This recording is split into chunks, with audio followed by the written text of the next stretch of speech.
नमस्कार दोस्तों, स्वागत है आपका अपना ही यूट्यूब चैनल टुडे एग्जाम पर। दोस्तों, जैसा कि आपका कल था 24 जुलाई 2023 और कल जो है सीजीएल का एग्जाम था। फोर्थ शिफ्ट के एनालिसिस मैं अगले दिन करा पाता हूं, क्योंकि आप जानते हैं कि शाम के समय मेरे पास वर्कलोड काफ़ी ज़्यादा रहता है, तो नहीं करा पाता हूं और लेट भी हो गया रहता है। तो अगले दिन लेकर के आता हूं। तो कल का जो है फोर्थ शिफ्ट वाला एनालिसिस लेकर के आया हूँ। जो भी प्रश्न मुझे प्राप्त हुए हैं, जो भी बच्चे भेजे हैं, उतने प्रश्न लेकर के आ गए हैं। यहाँ पर करीब 14 या 15 प्रश्न हैं। तो देख लीजिए क्या क्या प्रश्न पूछे गए थे, और जो भी एक्स्ट्रा जानकारी दूंगा, जो भी एक्स्ट्रा फैक्ट होंगे क्वेश्चन के, यहाँ से क्वेश्चन तो आएंगे ही आएंगे आपके एग्जाम में। तो आगामी आप कोई भी एग्जाम देने वाले हैं तो जो एक्स्ट्रा फैक्ट होता है उस पर विशेष ध्यान दीजिए। देखिए, जो क्वेश्चन पूछ दिया गया उसकी प्रोबेबिलिटी थोड़ा कम हो जाती है कि रिपीट होगी हूबहू, लेकिन जो एक्स्ट्रा जानकारी मैं दूंगा वो पूरी जानकारी, मतलब गारंटी है कि क्वेश्चन आएगी उससे। तो मतलब बिना कोई शक किए हुए एक्स्ट्रा फैक्ट की तरफ जो है अग्रसर होइए और अपनी जो है काम बनाइए। चलिए शुरू करते हैं आज के ये वीडियो। देखिए क्या कुछ क्वेश्चन कल पूछा गया था। पानीपत के तृतीय युद्ध में मुगल सम्राट कौन थे? देखिए, मैंने मुगल सम्राट का आपका क्रम बता दिया था कि कौन कौन है, और ये किस लिए जरूरी है, क्योंकि जब आप बड़े एग्जाम देते हैं टीसीएस का तो आपको क्रम में अरेंज करने से काफी क्वेश्चन पूछ दिए जाते हैं। हालांकि एनालिसिस में नहीं प्राप्त होता है, क्योंकि बच्चे को चारों ऑप्शन, चारों कथन तो याद हो नहीं पाते, है ना। तो भाई ये जो है आपका पानीपत की तीसरी लड़ाई कब हुई थी? 1761 ईस्वी में हुई थी। 1761 ईस्वी यानी 1760 से लेकर मेरे ख्याल से 1806 ईस्वी तक जो है आपका अली गौहर का शासन था। अली गौहर किसे कहते हैं? शाह आलम द्वितीय को कहते हैं। किसे कहते हैं? शाह आलम द्वितीय को कहते हैं। ठीक है, तो ये बात भी आपको ध्यान रखना है।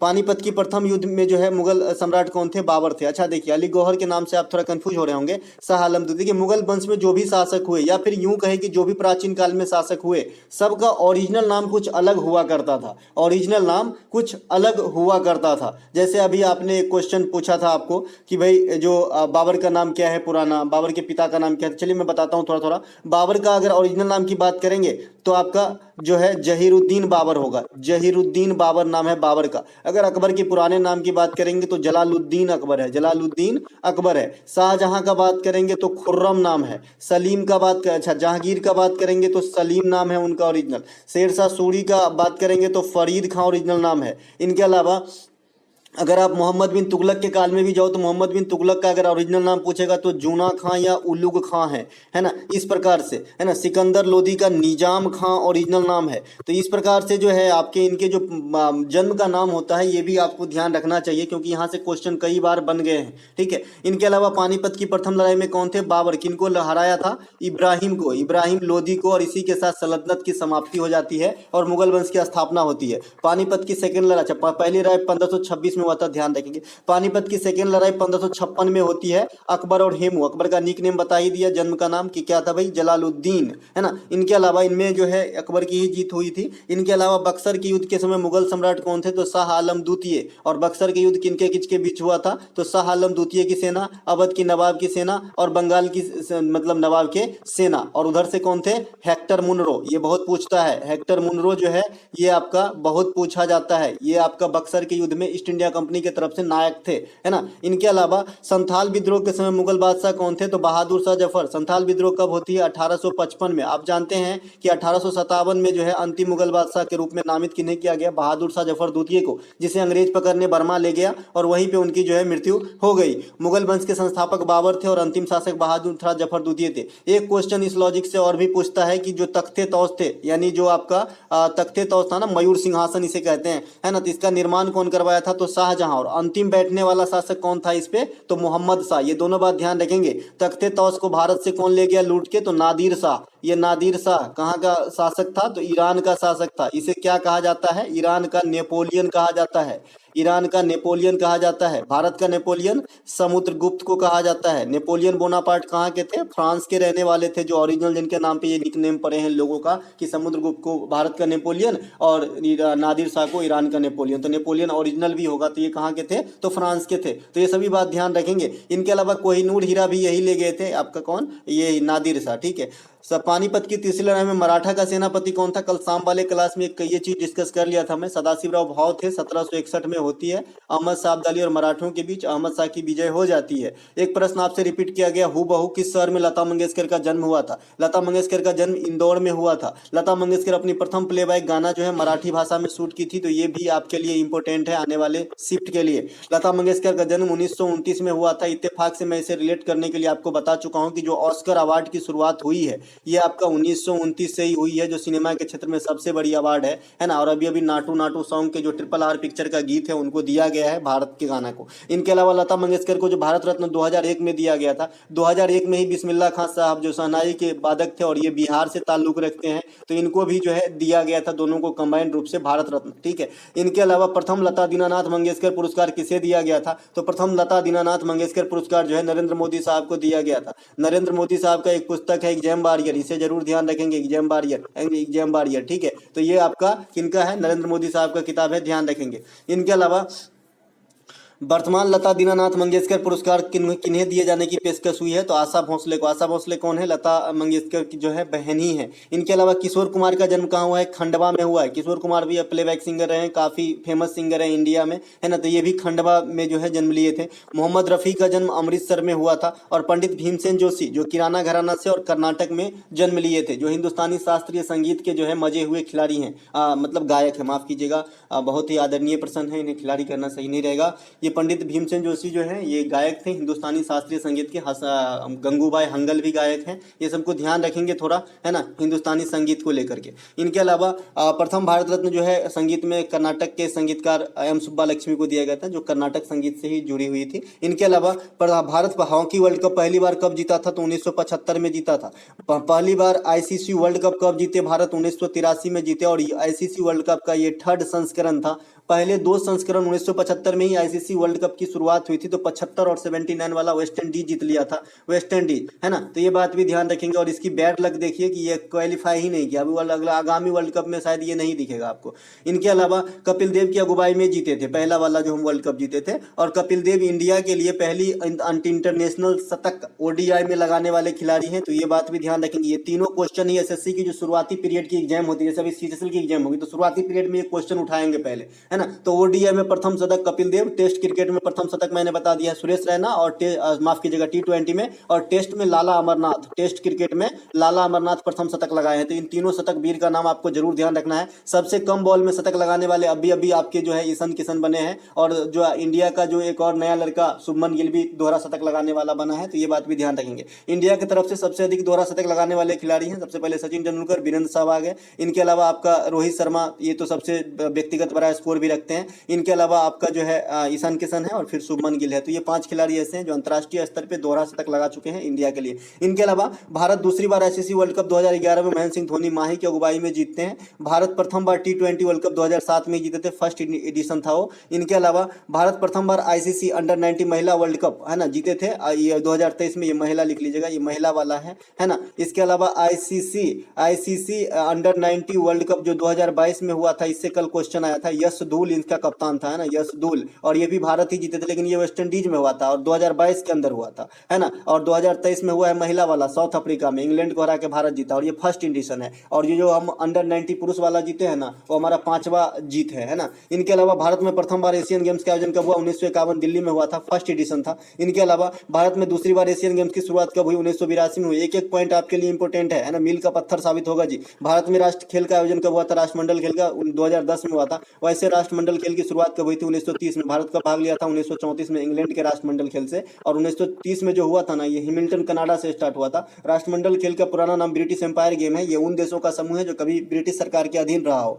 हॉकी वर्ल्ड कप 2023 का आयोजन कहाँ पे हुआ था, इंडिया के उड़ीसा राज्य में हुआ था, जहाँ पे 2 स्टेडियम में कराए गए, कलिंगा और राउरकेला में जो बिरसा मुंडा स्टेडियम है उसमें कराए गए। और विजेता कौन रहे, जर्मनी रहे। भारत का पहला ओलंपिक स्वर्ण पदक कब मिला था, 1928 में मिला था, एम्स्टर्डम ओलंपिक में, है ना, हॉकी के अंदर। इसके अलावा माजुली द्वीप किस राज्य में स्थित है, ये भी क्वेश्चन पूछा गया है, तो असम में है। माजुली द्वीप की सबसे बड़ी नदी जो है, माजुली दुनिया की सबसे बड़ी नदी द्वीप है, जो किस नदी पे स्थित है, ब्रह्मपुत्र नदी पे। ब्रह्मपुत्र नदी में अपने आप में कहां से निकलती है, मानसरोवर से निकलती है। थोड़ा फास्ट चलूंगा क्योंकि अगला शिफ्ट का क्वेश्चन आने वाली है। मानसरोवर से निकलती है। इसके अलावा ब्रह्मपुत्र जो है आपका, है ना, इनके जो प्रमुख सहायक नदी है, लोहित है, सुबनसिरी है, सुबनसिरी है ना, मानस है, ये सब जो है आपका ब्रह्मपुत्र का सहायक नदियों में से है, तो इन्हें भी ध्यान रखेंगे। ब्रह्मपुत्र नदी को असम का शोक भी कहा जाता है।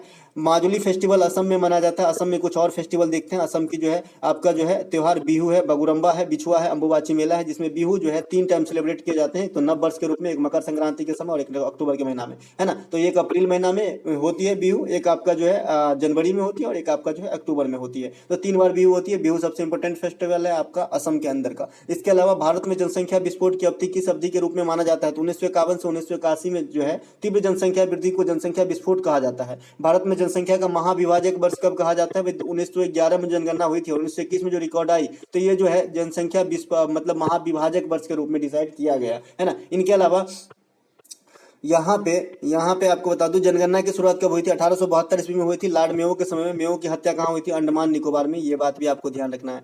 लगातार जनगणना 1881 से रिपन के समय 10 वर्षों के अंतराल पे, तब से आज तक जो है 10 वर्षों के अंतराल पे जनगणना कराई जा रही है। 2011 में नकारात्मक वृद्धि दर्शाने वाला एकमात्र राज्य इंडिया का कौन बना? नागालैंड 0.6% जो है निगेटिव में की ग्रोथ दर्शाई है। 2011 में देश की समग्र जनसंख्या ग्रोथ जो है 17.64 रहा था। 2011 में फर्टिलिटी रेट 2.2, साक्षरता 74.04, साक्षरता पुरुष में बात करेंगे तो 82.64 और महिला में बात करेंगे तो 65.46% है ना। ये सब जो है आपको ध्यान रखना है जी। इनके अलावा ये जब किसी ऑर्गेनिक कंपाउंड में, देखिए ये तो अभी तक जो बताया वो तो बहुत कॉमन क्वेश्चन है, जो आपको पहले से मैं बता चुका हूं। अब देखिए जो मतलब क्वालिटी की क्वेश्चन है जो मैंने बताया हूं और जो आपके एग्जाम में आया है, अब ये क्वेश्चन क्वालिटी की है। जब किसी ऑर्गेनिक रासायनिक कंपाउंड में CHO समूह यानी ये वाला समूह जोड़ दिया जाता है तो क्या बनता है? अभी मैंने बताया था भाई, कीटोन का और आपका एल्कोहल का और जो है बेंजल्डिहाइड का, है ना, एल्डिहाइड का, है ना। तो आपको मैंने बताया था कि CHO जब जोड़ते हैं तो एल्डिहाइड बन जाता है। ये कैसे काम करता है जरा समझ लेंगे। जो साइंस स्ट्रीम से है उसको तो कोई दिक्कत नहीं, उनके लिए तो हलवा ही रहता है ये सब। लेकिन जो आर्ट से पढ़े हैं 12, उनके लिए थोड़ा सा दिक्कत रहता है। इसमें क्या होता है आपने जानना है कि भाई बेंजीन की जो स्ट्रक्चर होती है इस प्रकार से होती है, जिसमें 6 आपका षटकोण की तरह इस प्रकार से घर बने होते हैं, है ना। ये 6 जगह पे 6 कार्बन है, सॉरी हाइड्रोजन लगे रहते हैं, है ना। 6 हाइड्रोजन लगे रहते हैं और ये जो है आपका हर एक जो हाइड्रोजन मतलब ये हर एक कोना पे एक कार्बन लगे हुए हैं, ठीक है। एक कार्बन को संतुष्ट होने के लिए 4 जगह चाहिए, है ना, 4 चाहिए। देखिए कोई भी कार्बन कहीं भी, जैसे मान लीजिए यहीं पे कार्बन है, अब इसमें 4 आप गिन सकते हैं, है ना। इसीलिए बेंजीन में आपको एक एक घर छोड़ के डबल बॉन्ड की व्यवस्था की गई रहती है। डबल बॉन्ड मतलब 2, यहाँ पे 2 और एक 3 और एक 4, यहाँ फिर इसके लिए देखिए तो 2 एक 3 और एक 4। तो इस प्रकार से जो है आपका, आप ये भी क्वेश्चन एग्जाम में मैंने राइज होता देखा हूं कि जो बेंजीन की स्ट्रक्चर होती है उसमें कितने डबल बॉन्ड होते हैं, तो आपको बताना है जी 3 डबल बॉन्ड होते हैं। कैसे एक डबल बॉन्ड काम करता है? एक घर छोड़ के एक, है ना, एक घर छोड़ के एक, यहाँ पे होना चाहिए, यहाँ पे नहीं, यहाँ पे होना चाहिए। एक घर छोड़ के एक डबल बॉन्ड होती है। तो जब बेंजीन में आप एक हाइड्रोजन को रिमूव करके CHO कंपाउंड को जोड़ दोगे, है ना, तो बेंजीन का सूत्र C6H6 होता है, तो एक हाइड्रोजन रिमूव कीजिए तो C6H5 हो जाएगा। इसको अगर आप जोड़ोगे ना तो ये बनने वाला चीज बेंजल्डिहाइड हो जाएगा, जो आपके सामने दर्शाया गया है, ठीक है। तो इस प्रकार से आप ये काम करता है, इस प्रकार से जुड़ता है। जब आप OH कंपाउंड जोड़ दोगे तो एल्कोहल बन जाएगा, है ना। जब CO कंपाउंड जोड़ दोगे तो कीटोन बन जाएगा। इसी प्रकार से कुछ कंपाउंड का नाम यहाँ पे है आपके सामने, है ना। ये कुछ कंपाउंड है जो आने वाले एग्जाम में आपको काम दिलाएगा, मतलब नंबर दिलाएगा जी, है ना। ईथर को क्या होता है भाई? ROR। एस्टर क्या होता है? COR, है ना। इनके अलावा ये जो है एल्कोहल मैंने बताया OH होता है, कीटोन क्या होता है? CO होता है, एल्डिहाइड क्या होता है? CHO होता है। यहीं से ये वाला क्वेश्चन पूछा गया है, ठीक है। तो इन्हें जो जरूर ध्यान रखेंगे। इसके अलावा जो आपका प्रथम पंचवर्षीय योजना के समय योजना आयोग के अध्यक्ष कौन थे? ये तो सीधे सीधे जो है आपको हलवा खिलाया है भाई। प्रथम पंचवर्षीय योजना के समय योजना आयोग के अध्यक्ष कौन थे? तो प्रथम पंचवर्षीय योजना कब होती है? 1951 से 1956। और आप जानते हैं कि हमारे देश के जो प्रधानमंत्री पहले बार स्वतंत्र भारत के बने थे, है ना, पंडित जवाहरलाल नेहरू, है ना। तो यही रहेंगे योजना आयोग के अध्यक्ष, क्योंकि योजना आयोग के अध्यक्ष कौन होते हैं? जो जनरली पदासीन प्रधानमंत्री होते हैं। जैसे वर्तमान में कौन है? नरेंद्र मोदी साहब जो है। अब तो योजना आयोग खैर है ही नहीं, नीति आयोग आ गया है, तो नीति आयोग के अध्यक्ष भी कौन होंगे? मोदी साहब ही होंगे, है ना। तो जवाहरलाल नेहरू इसका राइट आंसर हो जाएगा। डोंगरी उत्सव किस धर्म के लोग मनाते हैं? भैया डोंगरी उत्सव जो है ये किस धर्म के लोग मनाते हैं? तो मेरे ख्याल से तो हिंदू धर्म के लोग मनाते हैं। आप लोग बताइएगा कि ये किस धर्म के लोग आप लोग माने हैं, क्योंकि मुझे पता है कि डोंगरी उत्सव जो है ये हिमाचल प्रदेश में मनाया जाता है, कल्लू रीजन में, और वहां पे एक बस्तर रीजन भी है। तो कल्लू रीजन में ज्यादातर मनाया जाता है डोंगरी उत्सव। तो ये जो है जो भीम की पत्नी थी हिडम्बा, उनके ऐसा माना जाता है कि जन्मदिन सेलिब्रेट किया जाता है उसका। तो ये हिंदू धर्म से ही होना चाहिए। आप लोग मुझे बताएंगे कि ये क्या मारे हैं इस क्वेश्चन में और क्या क्या ऑप्शन था,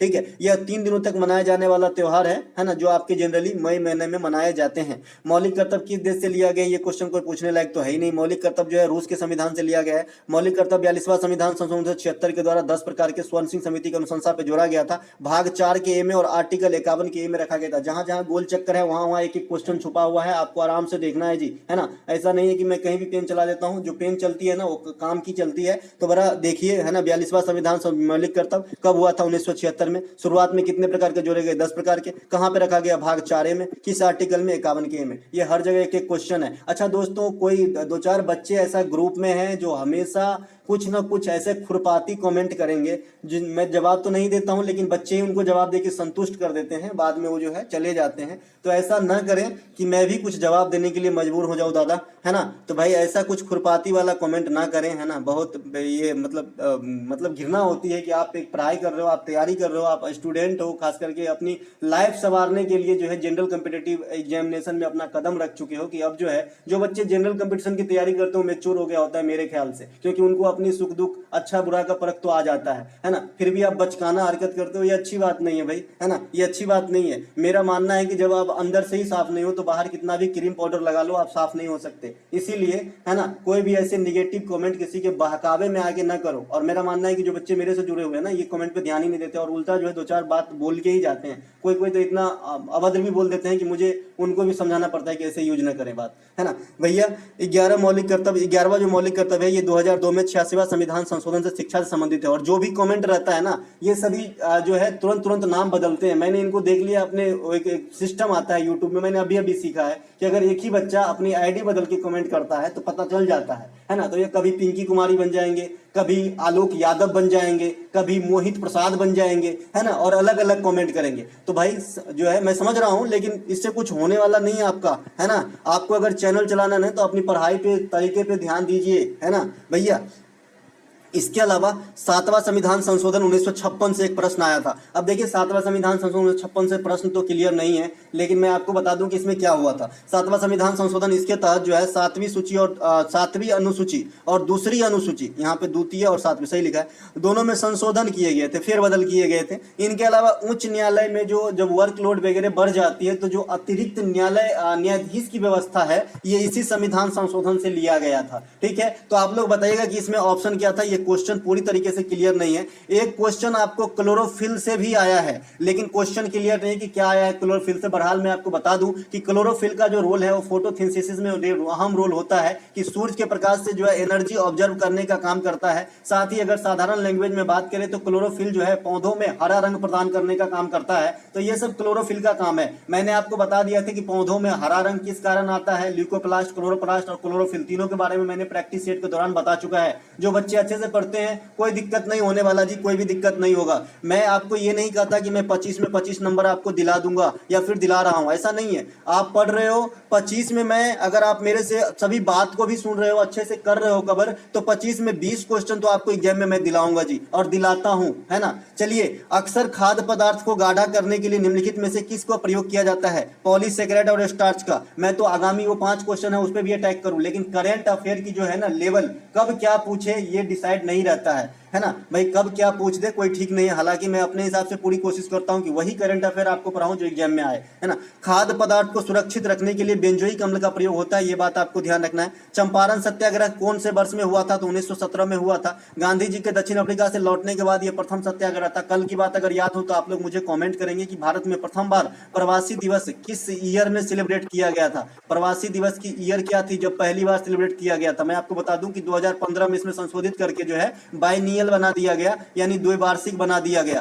पहले ये सालाना होता था, तो वो सालाना कब से स्टार्ट हुआ था आप लोग कमेंट कर देंगे। इनके अलावा महात्मा गांधी जो दक्षिण अफ्रीका से लौटे ना, तो बिहार के चंपारण में किसके आमंत्रण पे गए थे? तो राजकुमार शुक्ल के आमंत्रण पे गए थे। ये क्वेश्चन भी आपको ध्यान रखना है। महात्मा गांधी का कुछ अन्य आंदोलन 1920 में असहयोग आंदोलन, 1930 में दांडी मार्च, 1918 में खेरा सत्याग्रह, 1942 में भारत छोड़ो आंदोलन। इसी में डू और डाई का नारा दिया था। भारत छोड़ो आंदोलन से एक और क्वेश्चन पूछा जाता है कि भारत छोड़ो आंदोलन में महात्मा गांधी के साथ और कौन सी महिला भाग ली थी? तो अरुणा आसफ अली का नाम लेंगे, अरुणा आसफ अली का नाम लेंगे, है ना। इनके अलावा एक क्वेश्चन और पूछा जाता है कि डू और डाई का नारा किस आंदोलन में दिया गया था? तो महात्मा गांधी ने भारत छोड़ो आंदोलन के दौरान ही दिया था। अच्छा, एक क्वेश्चन और पूछा जाता है कि भारत छोड़ो आंदोलन क्यों हुआ था? तो आपको बताना है कि क्रिप्स मिशन के विफलता के कारण हुआ था। ठीक है, क्रिप्स मिशन के विफलता के कारण हुआ था। वही क्रिप्स है, स्टोपर्ट क्रिप्स, जो बाद में आपका जो है ये जो कैबिनेट मिशन आया उसमें एक सदस्य के रूप में आए थे। इनके अलावा 1924 में बेलगांव अधिवेशन होती है कांग्रेस की, इसमें अध्यक्षता करते हैं गांधी जी एकमात्र बार। 1931 में द्वितीय गोलमेज सम्मेलन में भाग लिए थे गांधी जी, है ना। तीनों गोलमेज सम्मेलन में भाग लेने वाला भीमराव अम्बेडकर साहब हैं। 1931 में गांधी इरविन समझौता होती है। 1932 में गांधी जी और अम्बेडकर जी के साथ जो एक समझौता होती है जिसे पूना पैक्ट का नाम दिया गया है। इनके अलावा मौर्य काल में चाणक्य के समय घोड़ों को देखभाल करने वाले अधिकारी को क्या कहते थे, तो इसे अश्वाध्यक्ष कहते थे, अश्वाध्यक्ष। आप जानते हैं कि चाणक्य की सहायता से ही मौर्य वंश की स्थापना चंद्रगुप्त मौर्य ने कर पाया था। इसके अलावा मैंने आपको बताया कि क्लोरोफिल से एक क्वेश्चन आया था, क्वेश्चन क्लियर नहीं है। एक क्वेश्चन जो है आपका, एक क्वेश्चन ऐसा कुछ आया था बंदरगाह को रिलेट करके कि भाई कौन सी बंदरगाह जो है, कुछ ऐसा कि पूर्ववर्ती और पश्चिमवर्ती, ऐसा कुछ दो ही लैंग्वेज में सुन पाया हूं, तो बताइएगा कि ये क्वेश्चन क्या था। तो मिलेंगे दोस्तों हम अगले वीडियो में, तब तक के लिए जय हिंद। अच्छा लग रहा है तो अपने दोस्तों में शेयर जरूर करें ताकि अपने आपके दोस्त तक भी ये कंटेंट पहुंच जाए।